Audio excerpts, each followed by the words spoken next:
La grâce est égale la faveur imméritée plus la capacité surnaturelle. Car tu bénis les justes, ô Éternel, tu les entoures de ta grâce comme d'un bouclier.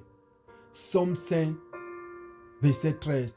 C'est après avoir découvert la profondeur de la grâce que le psalmiste s'incline en écrivant cette verset. La grâce de Dieu est en effet l'une des plus grandes sources de bénédiction et du repos dans le Seigneur pour quiconque comprend.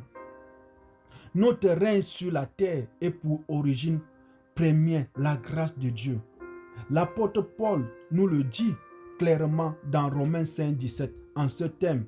Si par l'offense d'un seul, la mort a régné par lui, à plus forte raison, celui qui reçoit l'abondance de la grâce et du don de la justice, régnera-t-il dans la vie par Jésus-Christ lui seul. C'est donc la grâce divine ou la faveur divine qui nous fait croire et qui nous guide quotidiennement dans notre marche chrétienne.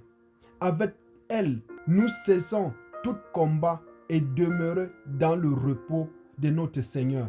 Loin de cette faveur, nous ne pouvons entrer pleinement dans la vie de victoire que Christ a conquérie pour nous.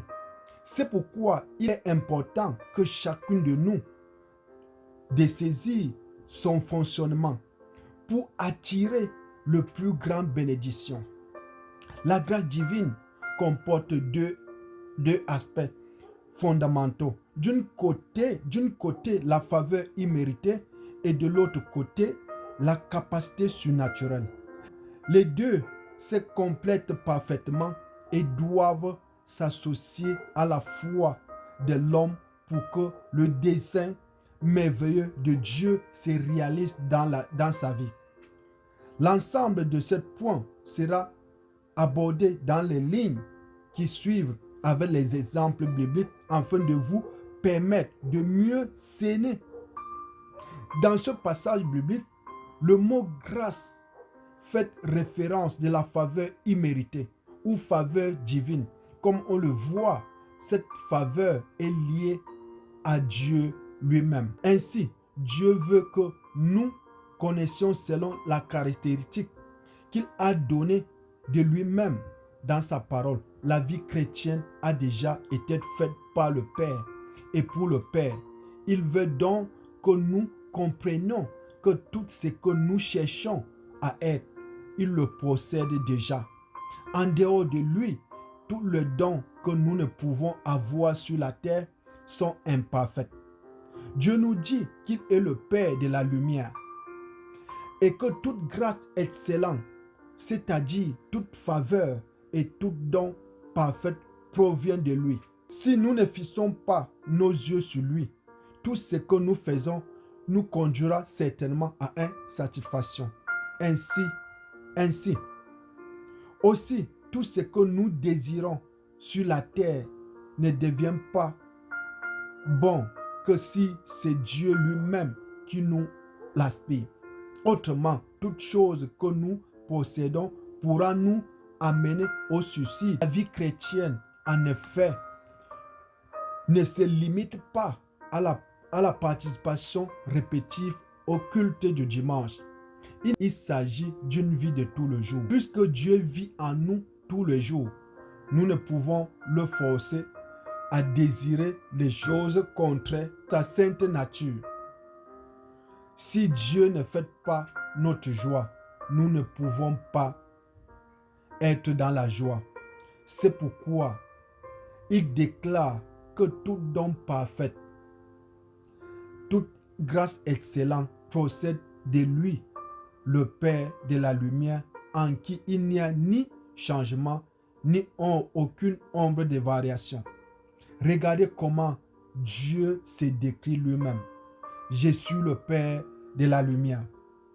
La lumière, ce sont la sagesse, la connaissance, la révélation, la guérison, la santé.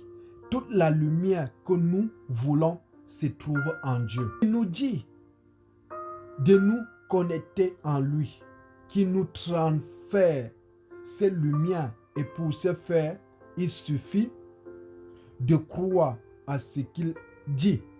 Telle est la nature de Dieu et ainsi se présenter ce que Dieu peut faire pour nous.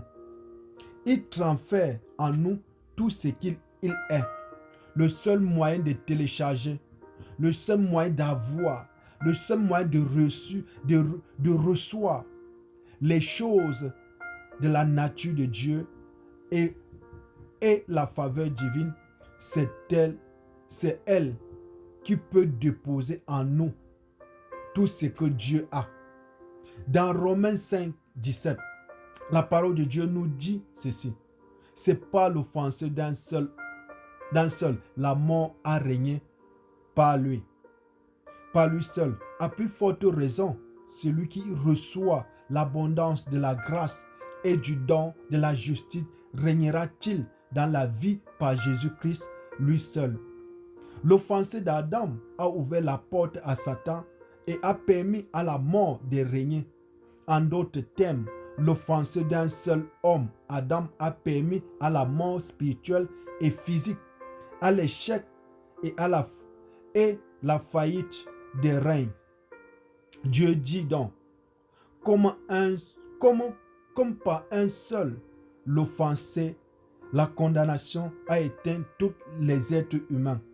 De même par un seul acte de la justice, d'un seul acte de justice, la justification qui donne la vie, c'était en tous les êtres humains. Car comme par l'obéissance d'un seul homme, tous ont été rendus pécheurs. De même par l'obéissance d'un seul, beaucoup se rendu justice. Romains 17, 19. 1 Corinthiens 1, 30 nous dit que Christ est notre sagesse, notre justice, notre sanctification, notre salut. Avec cette affirmation et par sa grâce qu'il a manifestée, Dieu nous intronise dans le royaume de cette vie. Ce n'est pas une simple parole. Ce n'est pas une simple parole. C'est bien une réalité spirituelle. Une réalité spirituelle. Lorsque Adam a posé l'acte de désobéissance, il a intronisé Satan qui commençait ainsi à régner, mais par l'obéissance du Seigneur Jésus à travers la souffrance et le sacrifice à la croix. Le Père a été ramené sur le trône du cœur de l'homme. Il a détronisé Satan et a intronisé le Père dans notre cœur par le Saint-Esprit. Désormais, il nous exhorte à veiller sur nos cœurs, car Satan rôde autour tout le jour, chercher à qui dévorer. Dans 1 Pierre 5, 18. Dis maintenant avec moi, ô Seigneur, faites-moi une faveur. Faites-moi la faveur de contrôler ma vie, de marcher dans la douceur. Je suis arrivé à mes limites, à la limite de mes forces. Faites-moi une faveur. Si tu as fait cette prière, si tu as dit cette parole de façon sincère, tu expérimenteras la faveur divine. Dieu veut que nous rayons sur la terre, non comme le roi de nos tribunes, mais plutôt des rois qui règnent sur le péché. La Bible dit que là où il y a la grâce, le péché n'a plus le règne. Dans Romains 6, 14, en effet, dans Tite 2, 12, Dieu établit que la grâce nous enseigne à renoncer à l'impiété, aux convoitises modernes et à vivre dans le siècle présent, selon la sagesse, la justice et la piété. La grâce est une capacité qui nous amène à dominer le péché. Dans le même ordre d'idées, dans Romains 5, 20, il dit ceci. Oh, la loi est intervenue pour que l'offense abonde. Mais là où il y a le péché, là où le péché a abondant, la grâce surabondante. Cela veut dire qu'il a effacé et détruit le pouvoir du péché. Ce n'est pas la prière, c'est la grâce qui le fait, et cette grâce est liée à Dieu.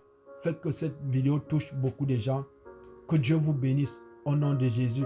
Likez et partagez. Que Dieu vous bénisse.